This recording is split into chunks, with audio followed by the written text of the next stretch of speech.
One afternoon, a month later, Dorian Gray was reclining in a luxurious armchair in the little library of Lord Henry's house in Curzon Street.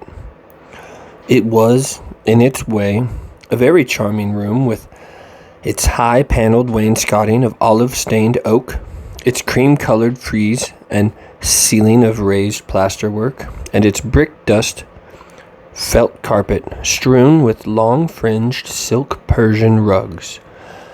On a tiny satin-wood table sat a statuette by Clodion, and beside it lay a copy of Les Saintes Nouvelles, bound for Margaret of Valois by Clovis Eve, and powdered with the gilt daisies that the Queen had selected for her device. Some large blue china jars filled with parrot-lip tulips were ranged on the mantel-shelf, and through the small leaded panes of the window streamed the apricot-colored light of a summer's day in London.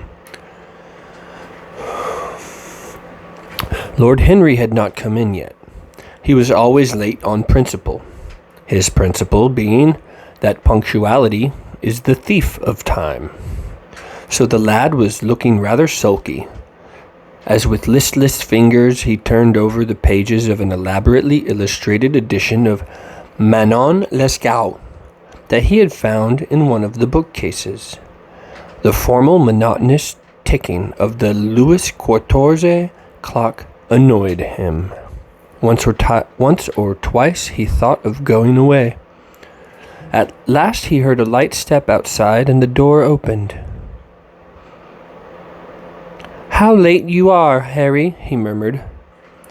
"I am afraid it is not Harry, Mr. Gray," said a woman's voice.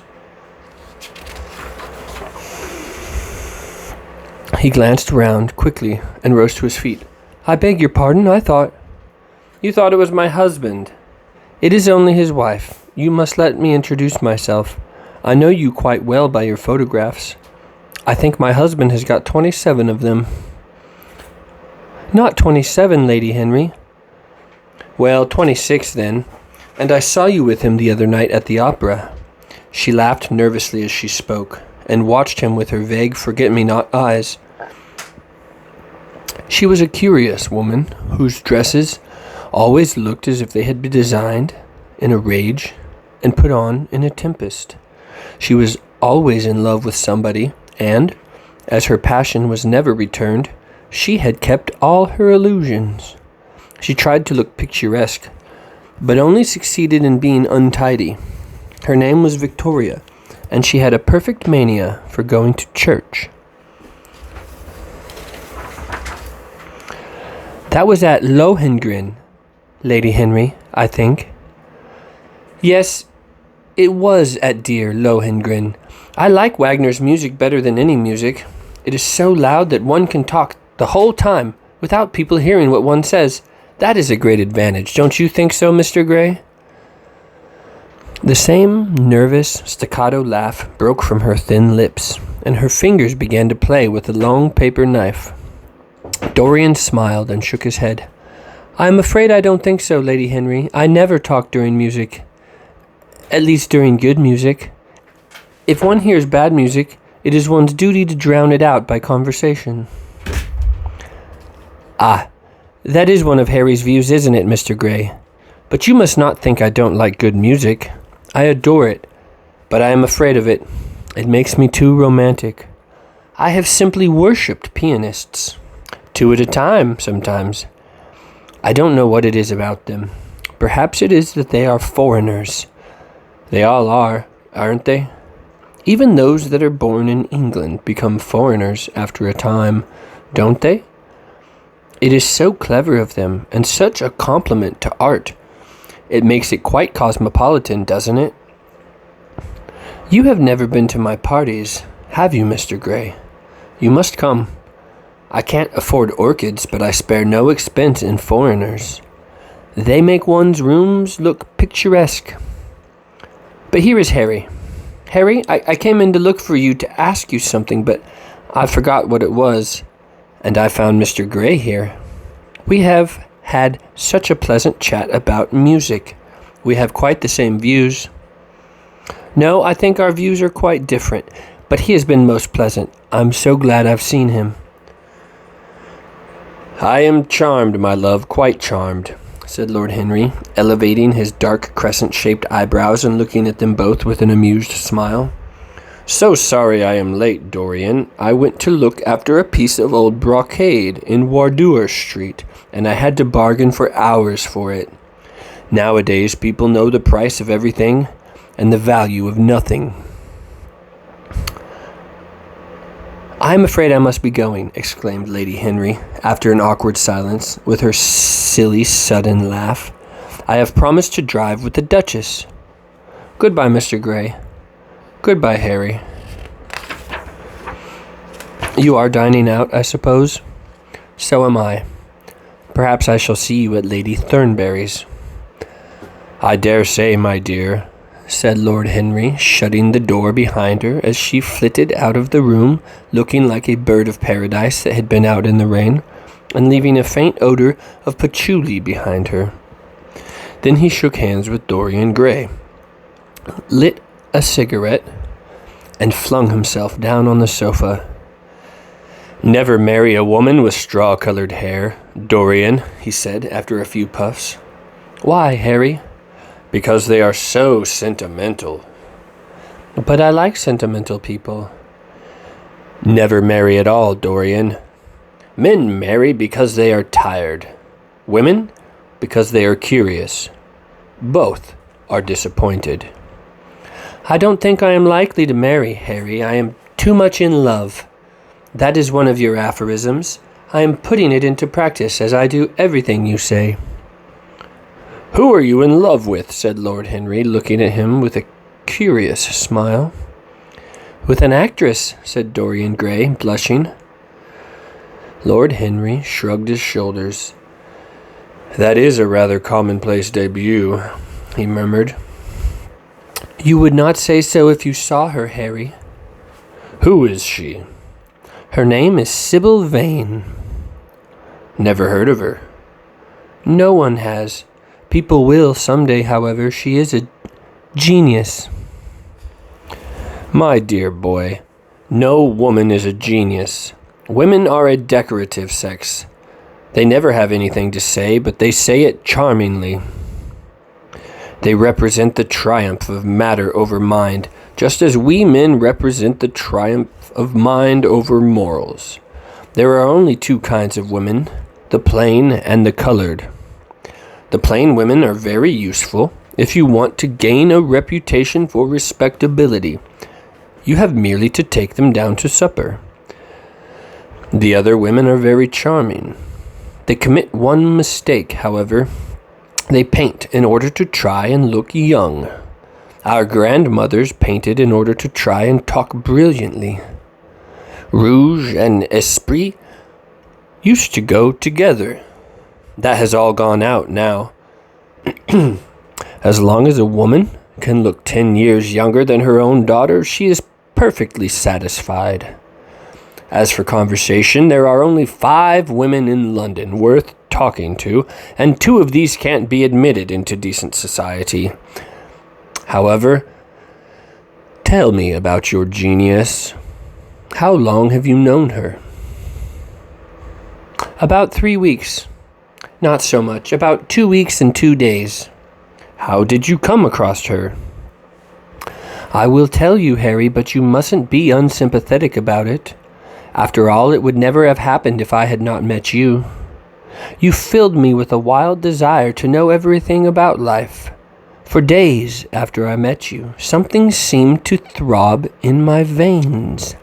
As I lounged in the park or strolled down Piccadilly, I used to look at everyone who passed me and wonder with a mad curiosity what sort of lives they led. Some of them fascinated me. Others filled me with terror. There was an exquisite poison in the air. I had a passion for sensations. One evening, about 7 o'clock, I determined to go out in search of some adventure.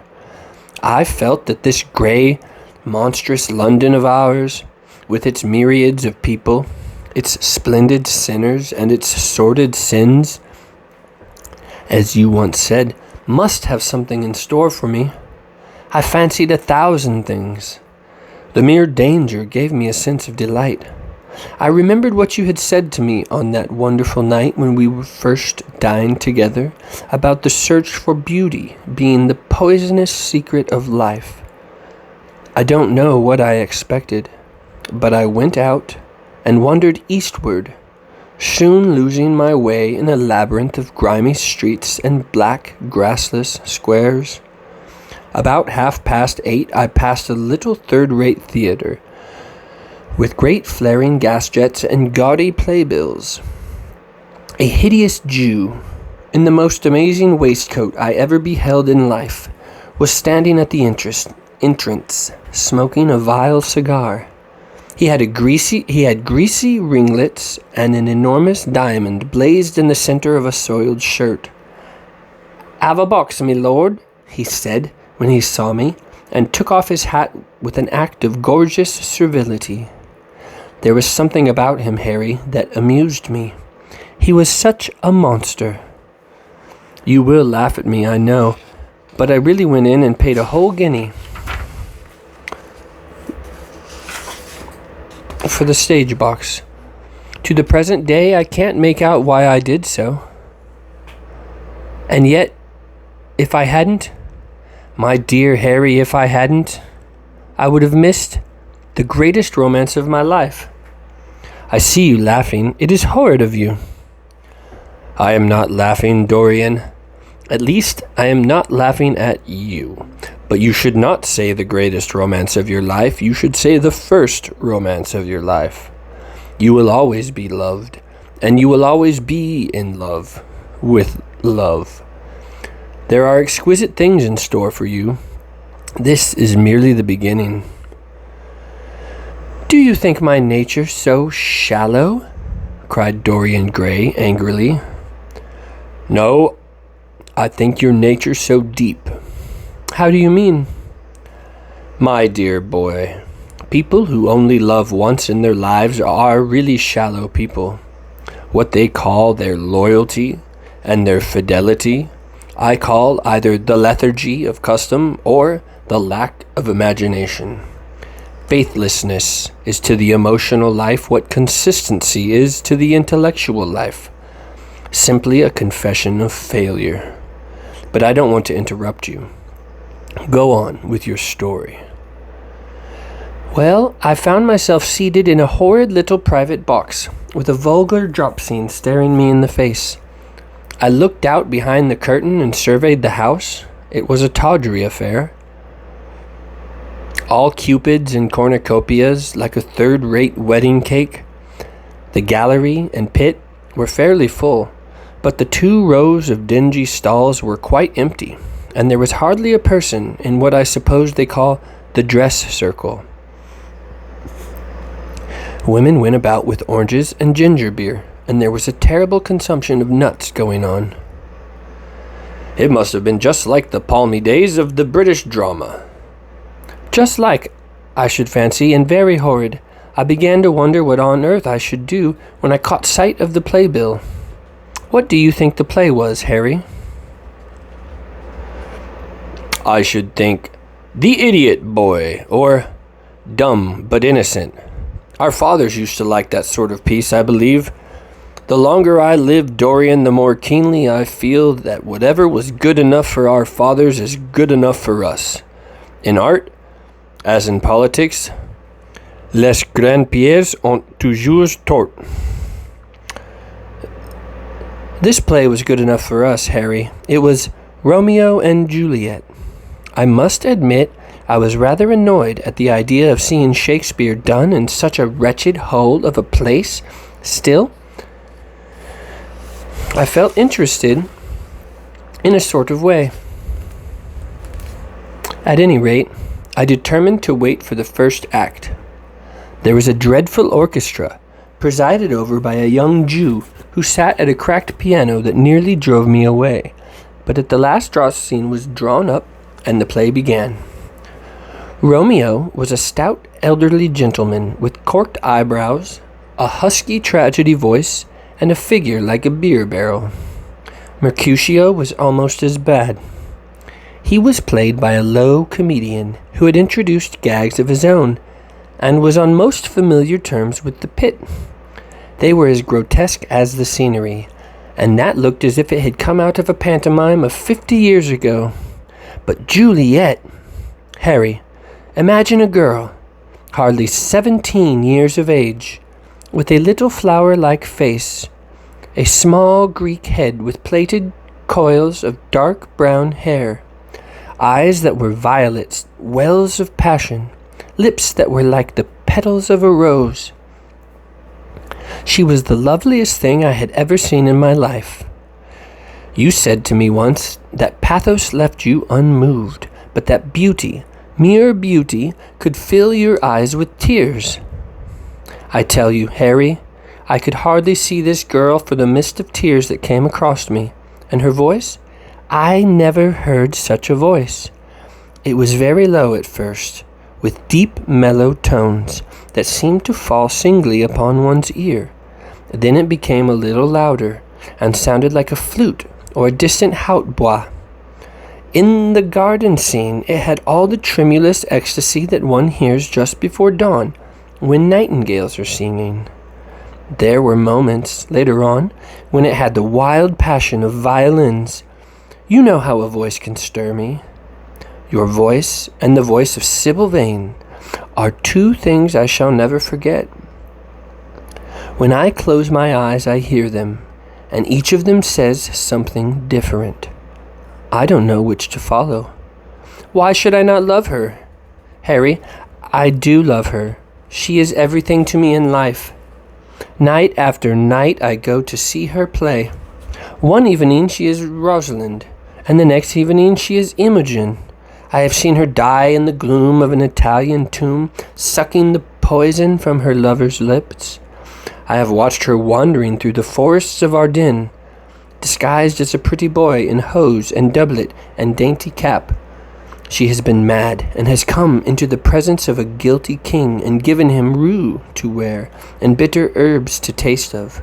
She has been innocent, and the black hands of jealousy have crushed her reed-like throat.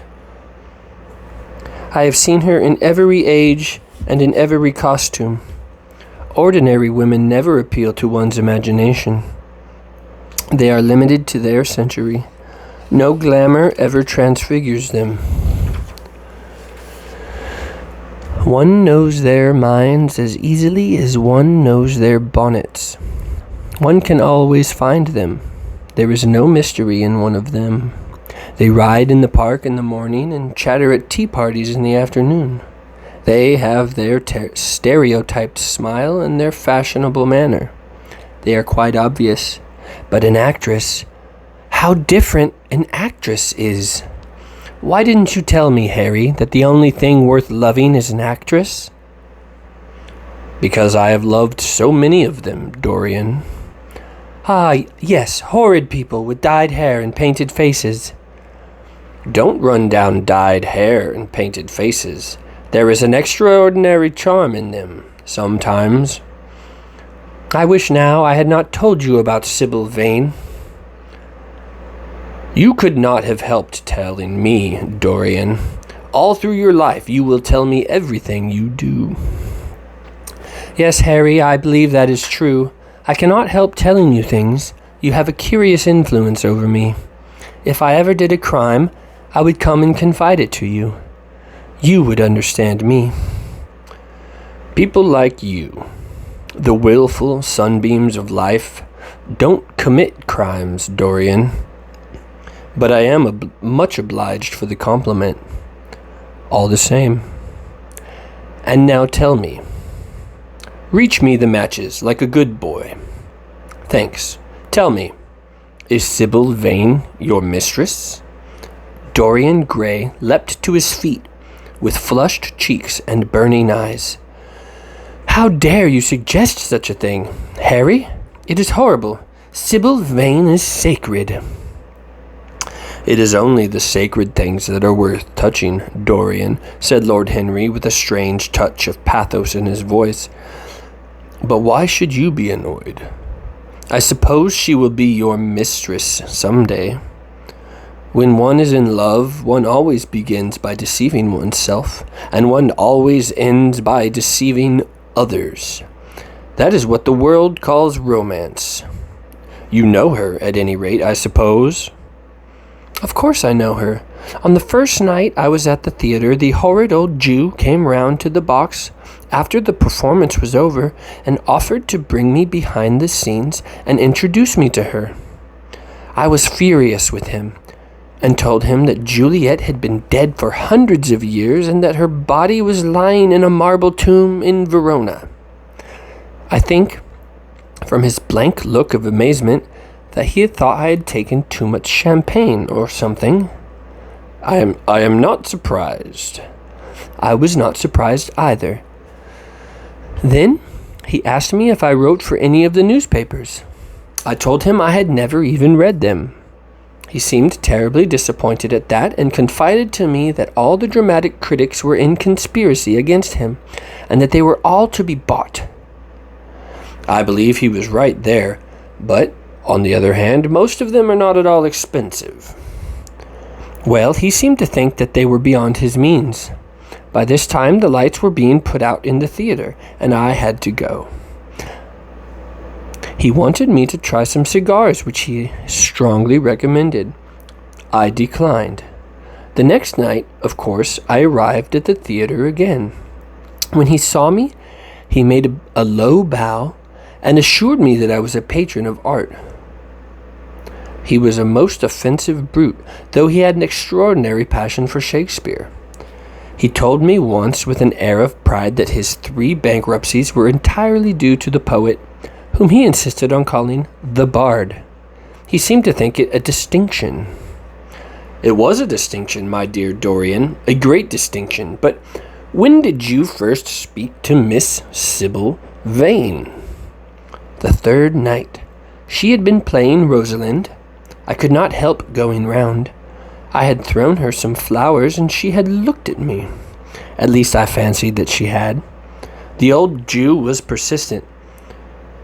He seemed determined to bring me behind, so I consented. It was curious, my not wanting to know her, wasn't it? No, I don't think so. My dear Harry, why? I will tell you some other time. Now, I want to know about the girl. Sybil? Oh, she was so shy and so gentle. There is something of a child about her. Her eyes opened wide in exquisite wonder when I told her what I thought of her performance, and she seemed quite unconscious of her power. I think we were both rather nervous.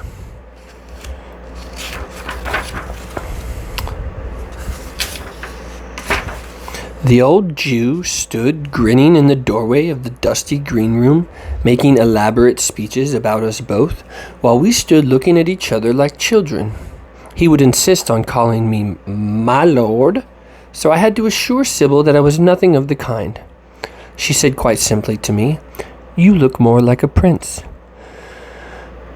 Upon my word, Dorian, Miss Sybil knows how to pay compliments. You don't understand her, Harry. She regarded me merely as a person in a play. She knows nothing of life. She lives with her mother, a faded, tired woman who played Lady Capulet in a sort of magenta dressing wrapper on the first night, and who looks as if she had seen better days. I know that look. It always depresses me. The Jew wanted to tell me her history, but I said it did not interest me. You were quite right. There is always something infinitely mean about other people's tragedies. Sybil is the only thing I care about. What is it to me where she came from? From her little head to her little feet, she is absolutely and entirely divine. I go to see her act every night of my life, and every night she is more marvelous.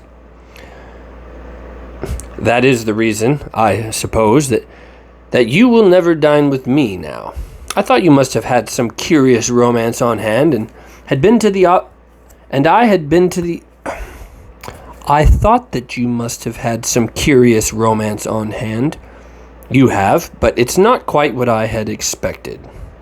My dear Harry, We either lunch or sup together every day, and I have been to the opera with you several times." "You always come dreadfully late." "Well, I can't help going to see Sybil play, even if it is only for an act. I get hungry for her presence, and when I think of the wonderful soul that is hidden away in that little ivory body, I am filled with awe." "You can dine with me tonight, Dorian, can't you?" He shook his head. "Tonight she is Imogen," he answered, "and tomorrow night she will be Juliet." "When is she Sybil Vane?" "Never." "I congratulate you." "How horrid you are! She is all the great heroines of the world in one. She is more than an individual. You laugh, but I tell you she has genius. I love her, and I must make her love me. You, who know all the secrets of life, tell me how to charm Sybil Vane to love me. I want to make Romeo jealous. I want the dead lovers of the world to hear our laughter and grow sad. I want a breath of our passion to stir their dust into consciousness, to wake their ashes into pain. My God, Harry, how I worship her." He was walking up and down the room as he spoke. Hectic spots of red burned on his cheeks. He was terribly excited. Lord Henry watched him with a subtle sense of pleasure.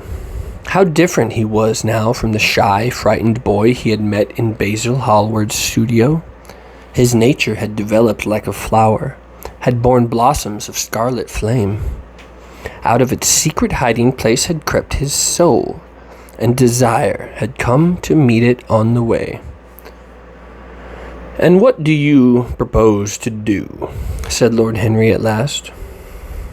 "I want you and Basil to come with me some night and see her act. I have not the slightest fear of the result. You won't be able to refuse to recognize her genius. Then we must get her out of the Jew's hands. She is bound to him for 3 years.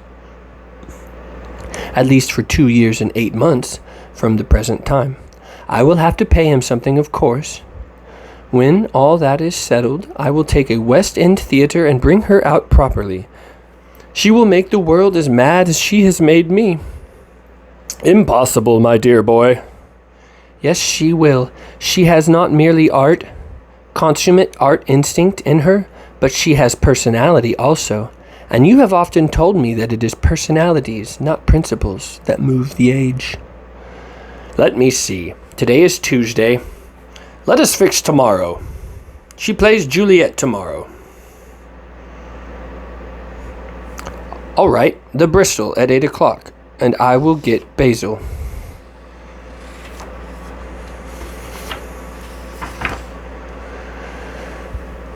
"Not 8. Harry, please, 6:30.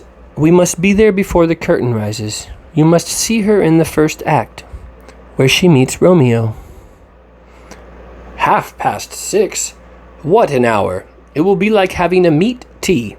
However, just as you wish.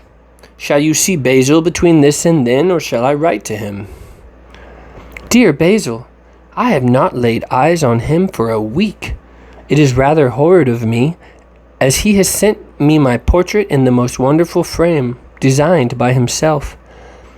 And, though I am a little jealous of it for being a whole month younger than I am, I must admit that I delight in it. Perhaps you had better write him. I don't want to see him alone. He says things that annoy me." Lord Henry smiled. "He gives you good advice, I suppose. People are very fond of giving away what they need most themselves." "You don't mean to say that Basil has got any passion or romance in him?" "I don't know whether he has any passion, but he certainly has romance," said Lord Henry, with an amused look in his eyes. "Has he never let you know that?" "Never. I must ask him about it. I am rather surprised to hear of it. He is the best of fellows, but he seems to be just a bit of a Philistine. Since I have known you, Harry, I have discovered that." "Basil, my dear boy, puts everything that is charming in him into his work. The consequence is that he has nothing left for life but his prejudices, his principles, and his common sense. The only artists I have ever known who are personally delightful are bad artists. Good artists must give everything to their art, and consequently they are perfectly uninteresting in themselves. A great poet, a really great poet, is the most unpoetical of all creatures. But inferior poets are absolutely fascinating. The worse their rhymes are, the more picturesque they look. The mere fact of having published a book of second-rate sonnets makes a man quite irresistible. He lives the poetry that he cannot write. The others write the poetry that they dare not realize. "I wonder is that really so, Harry?" said Dorian Gray, putting some perfume on his handkerchief out of a large gold-topped bottle that stood on the table. "It must be if you say so, and now I must be off. Imogen is waiting for me." "Don't forget about tomorrow. Goodbye." As he left the room, Lord Henry's heavy eyelids drooped, and he began to think. Certainly few people have ever interested him so much as Dorian Gray, and yet the lad's mad adoration of someone else caused him not the slightest pang of annoyance or jealousy. He was pleased by it. It made him a more interesting study. He had been always enthralled by the methods of science, but the ordinary subject matter of science had seemed to him trivial and of no import. And so he had begun by vivisecting himself, as he had ended by vivisecting others. Human life, that appeared to him the one thing worth investigating. There was nothing else of any value compared to it.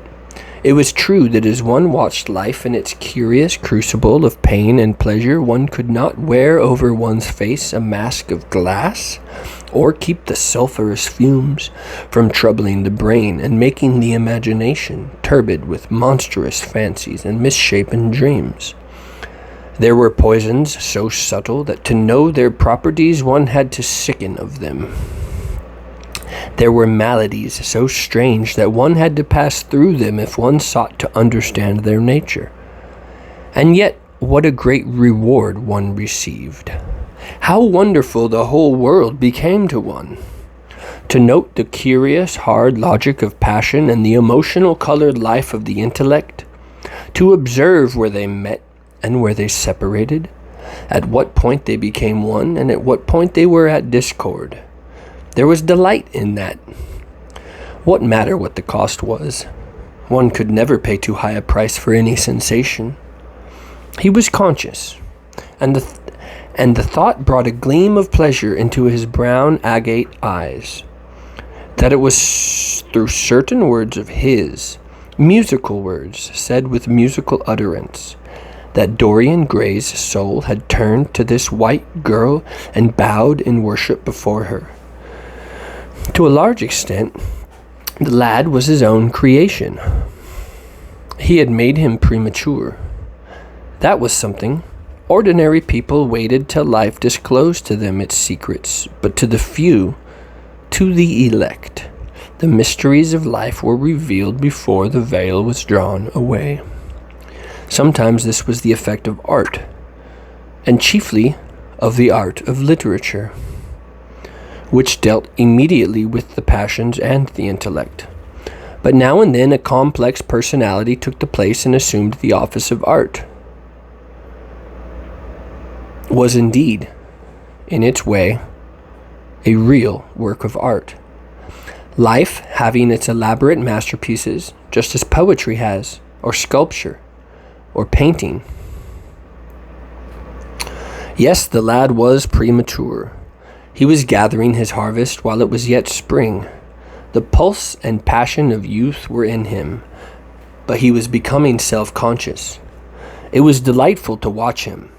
With his beautiful face and his beautiful soul, he was a thing to wonder at.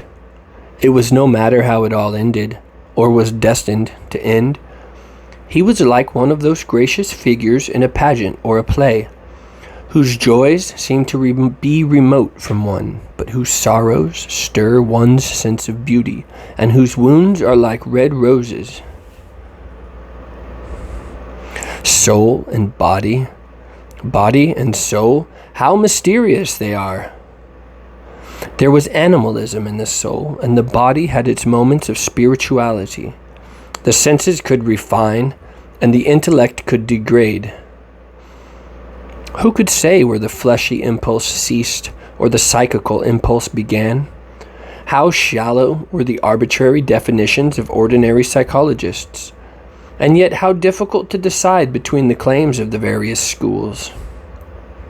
Was the soul a shadow seated in the house of sin? Or was the body really in the soul, as Giordano Bruno thought? The separation of spirit from matter was a mystery, and the union of spirit with matter was a mystery also. He began to wonder whether we should ever make psychology so absolute a science that each little spring of life would be revealed to us. As it was, we always misunderstood ourselves, and rarely understood others. Experience was of no ethical value. It was merely the name we gave to our mistakes. Men had, as a rule, regarded it as a mode of warning, had claimed for it a certain moral efficacy in the formation of character, had praised it as something that taught us what to follow and showed us what to avoid. But there was no motive power in experience. It was as little of an active cause as conscious itself. All that it really demonstrated was that our future would be the same as our past, and that the sin we had done once, and with loathing, we would do many times, and with joy. It was clear to him that the experimental method was the only method by which one could arrive at any scientific analysis of the passions, and certainly Dorian Gray was a subject made to his hand, and seemed to promise rich and fruitful results. His sudden mad love for Sybil Vane was a psychological phenomenon of no small interest. There was no doubt that the curiosity had much to do with it. Curiosity and the desire for new experiences, yet it was not a simple but rather a very complex passion. What there was in it of the purely sensuous and instinctive boyhood had been transformed by the workings of the imagination, changed into something that seemed to the boy himself to be remote from sense, and was for that very reason all the more dangerous. It was the passions about whose origin we deceived ourselves that tyrannized most strongly over us. Our weakest motives were those of whose nature we were conscious. It often happened that when we thought we were experimenting on others, we were really experimenting on ourselves. While Lord Henry sat dreaming on these things, a knock came to the door and his valet entered and reminded him it was time to dress for dinner. He got up and looked out into the street. The sunset had smitten into scarlet gold the upper windows of the houses opposite. The panes glowed like plates of heated metal. The sky above was a faded rose. He thought of Dorian Gray's young fiery-colored life and wondered how it was all going to end. When he arrived home, about 12:30, he saw a telegram lying on the hall table. He opened it and found it was from Dorian. It was to tell him that he was engaged to be married to Sybil Vane.